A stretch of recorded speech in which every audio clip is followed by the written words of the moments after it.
drummers at the drums with a jazz orchestra. Often an audience applauds a drummer only during a solo because it's a spectacular visual activity. It looks wild and savage to some people. Isn't that right? Unless they're watching me. No, well, I think it began with Gene Krupa in Benny Goodman's band. You hear the... Oh, sure, that's what impressed me at first. Is that right? Yeah, well, you know, I'd never seen that. I don't think you know, I've watched drummers, local drummers, nobody did things like that when I was a little boy. And all of a sudden I see this complete flash with this big set of drums with the white pearl and all that. I said, wow. And it was impressive. Because at first you watch it, you don't realize, you don't listen to what he's doing, you just watch what he's doing. And then after a while you start listening. And you realize that what he was doing is the same thing everybody else has been doing anyway. He just added showmanship to it. And it made the drums became important. Well, you said what everyone else is doing.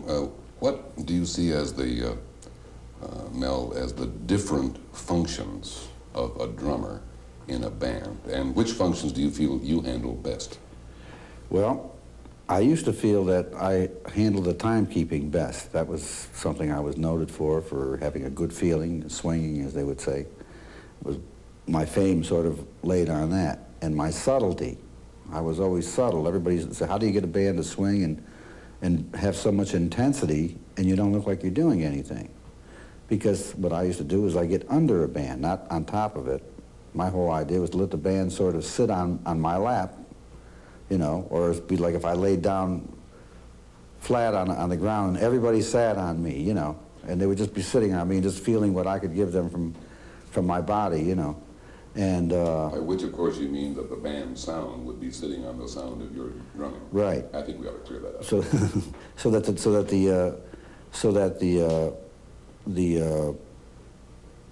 yeah, well, it's a hold up. You know, you're holding up rather than hanging on to. That's the difference. Most drummers get on this thing of come on, they're pulling, and for me, I'm pushing from behind, but basically from underneath. So I'm actually holding up also as a combination of pushing and holding at the same time rather than pulling and dragging, you know, and saying, come on, because I don't believe in that. And it makes everybody sound like they're either catching up or they get that nervous thing, you know. And the whole idea is to sound like it's something you just like, you know, drinking a glass of water. It's that easy. And it is that easy for me. And I think that's what people sort of say, I make it look easy, so that's the visual thing with me is, he looks like he's not doing anything, and yet you hear all these things coming out. And that's my secret, that's the other way, that's my showmanship.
Take over.